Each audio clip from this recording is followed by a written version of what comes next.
안녕하십니까. 맥체인 성경 읽기 신명기 21장, 시편 108편, 109편, 이사야 48장, 요한계시록 18장. 첫 번째 신명기 21장, 정의, 긍휼, 질서를 위한 사회 규정. 본문 이해에 도움이 되는 배경과 맥락을 소개합니다. 신명기 21장은 다양한 사회적 상황에서의 정의와 자비, 질서 유지를 위한 율례들을 제시합니다. 미제 사건으로 인한 피살자의 속죄, 전쟁 포로 여인을 아내로 삼는 규정, 장자의 권리 보호, 폐역한 아들에 대한 처벌, 나무에 달린 자의 시신 처리 규정 등이 포함됩니다. 무죄한 자의 피 흘린 죄를 너희 중에서 제할지니라 와 같은 표현은 공동체의 정결성을 강조합니다. 마지막 구절은 나무에 달린 자는 하나님께 저주를 받았음이니라로 신약에서 예수님의 십자가 죽음을 설명하는 중요한 구절로 인용됩니다. 전체적으로 이 장은 하나님 백성 공동체의 거룩한 질서와 인간 존엄의 균형을 다룹니다. 본문의 중요 구절을 소개합니다. 신명기 21장 23절, 그 시체를 나무 위에 밤새도록 두지 말고 그날에 장사하여 내 하나님 여호와께서 내게 기업으로 주시는 땅을 더럽히지 말라. 나무에 달린 자는 하나님께 저주를 받았음이니라. 본문을 적용하는 데 도움이 되는 가이드라인입니다. 오늘날 우리는 정의와 자비, 공의와 질서 사이의 균형을 잃지 않고 공동체를 세워가야 합니다. 특히 연약한 자나 사회적 약자를 보호하는 규례는 현대사회에서도 본받아야 할 성경적 정의의 신뢰입니다. 또한 질서를 유지하되 인간 존엄을 훼손하지 않도록 하나님의 기준을 따르는 태도가 필요합니다. 하나님은 질서 가운데 긍휼을 실현하시는 분이십니다. 두 번째, 시편 108편, 109편, 승리의 확신과 억울한 자의 기도. 본문 이해에 도움이 되는 배경과 맥락을 소개합니다. 시편 108편은 시편 57편과 60편의 부분을 인용한 다윗의 찬양시로 하나님의 인자와 진리, 승리를 확신하며 찬송합니다. 내가 새벽을 깨우리로다 라는 표현은 새로운 날을 열며 하나님을 찬양하는 결단을 나타내고 우리를 도와 대적을 치게 하소서라는 말씀은 하나님의 도우심 없이는 승리가 없음을 고백합니다. 시편 109편은 매우 강력한 탄원시이며 저주의 시편으로 불의하게 대하는 원수들을 향해 하나님의 정의를 구하는 시인의 간구가 담겨 있습니다. 사랑하나 그들은 도리어 나를 대적하니 나는 기도할 뿐이라는 고백은 억울함 속에서도 보복이 아닌 기도를 선택한 태도를 보여줍니다. 전체적으로는 악인에 대한 공의의 요청과 하나님의 구원에 대한 간절한 의뢰가 주제입니다.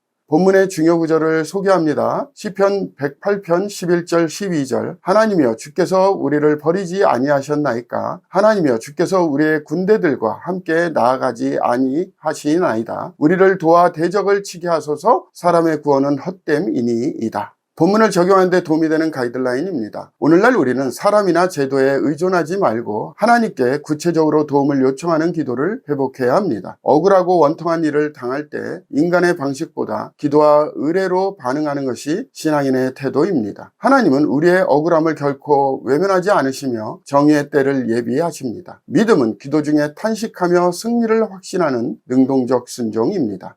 세 번째, 이사야 48장, 완악한 자를 위한 은혜의 부르심. 본문 이해에 도움이 되는 배경과 맥락을 소개합니다. 이사야 48장은 이스라엘의 완악함에도 불구하고 하나님께서 그들을 위한 구속을 계속 이루어 가시는 모습을 보여줍니다. 너희는 이스라엘의 이름으로 일컬음을 받으며 유다의 허리에서 나왔으며 여호와의 이름으로 맹세하며 이스라엘의 하나님을 기념하면서도 진실이 없고 공의가 없도다 라는 말씀은 외적 신앙 고백과 실제 삶의 불일치를 지적하며 하나님은 내 이름을 위하여 내 영광을 위하여 내가 참고 이들을 멸하지 않으신다고 하십니다. 나는 처음이요 나는 마지막이라는 선언은 여호와의 영원성과 유일성을 나타내며 바벨론으로부터의 구원이 임박했음을 선포합니다. 내가 나의 명령에 주의하였더라면 내 평강이 강과 같았겠고 내 공의가 바다 물결 같았을 것이며 라는 말씀은 불순종이 아니라 순종이 복의 열쇠였음을 회고하게 합니다. 이 장은 은혜로 인내하시는 하나님의 언약 신실성과 회복의 초청을 담고 있습니다. 본문의 중요 구절을 소개합니다. 이사야 48장 4절 5절, 내가 알거니와 너는 완고하며 내 목은 쇠의 힘줄이요 내 이마는 노시라. 그러므로 내가 이 일을 예로부터 내게 알게 하였고 일이 이루어지기 전에 그것을 내게 듣게 하였느니라. 그것을 내가 듣게 하여 내가 이것을 내 신이 행한 바요 내가 새긴 신상과 부어 만든 신상이 명령한 바라 말하지 못하게 하였느니라.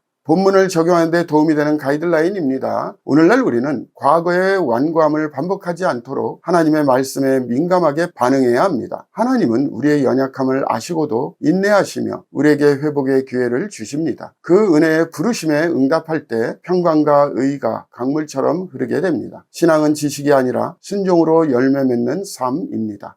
오늘의 마지막 본문 요한계시록 18장 큰성 바벨론의 멸망. 본문 이해에 도움이 되는 배경과 맥락을 소개합니다. 요한계시록 18장은 17장에서 묘사된 큰 음녀 바벨론의 최종 멸망 장면을 그립니다. 무너졌도다 무너졌도다 큰성 바벨론이여는 천사의 외침은 세상의 사치와 타락, 우상과 교만으로 세워진 세속체계의 붕괴를 선언합니다. 바벨론은 땅의 왕들이 음행하였고 땅의 상인들도 그 사치의 세력으로 치부하였도다 라는 표현처럼 경제적, 정치적, 종교적 부패의 총체를 상징합니다. 내 백성아, 거기서 나와 그의 죄에 참여하지 말고 그가 받을 재앙들을 받지 말라는 하나님의 명령은 세상과 구별된 삶을 살 것을 요구합니다. 상인들과 왕들이 바벨론의 붕괴를 보고 슬퍼하는 장면은 세상의 가치가 얼마나 일시적인지를 보여주는 반전이며 하늘은 이 멸망을 기뻐합니다. 이 장은 세상의 영광은 순식간에 사라지고 하나님 나라만이 영원함을 선포합니다.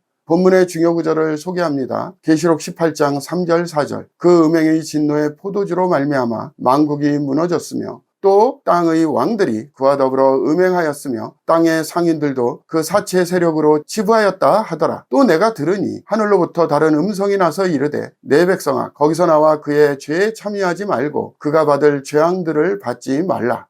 본문을 적용하는 데 도움이 되는 가이드라인입니다. 오늘날 우리는 세상의 부와 문화, 시스템이 일시적으로 언제든지 무너질 수 있다는 진리를 기억해야 합니다. 하나님은 우리에게 세상 안에 살되 그 안에 가치관에 물들지 말라고 하십니다. 진정한 안정과 부요함은 하늘에 속한 것에 있습니다. 세상을 사랑하지 않고 하나님의 기준으로 살아가는 삶이 참된 지혜입니다. 감사합니다.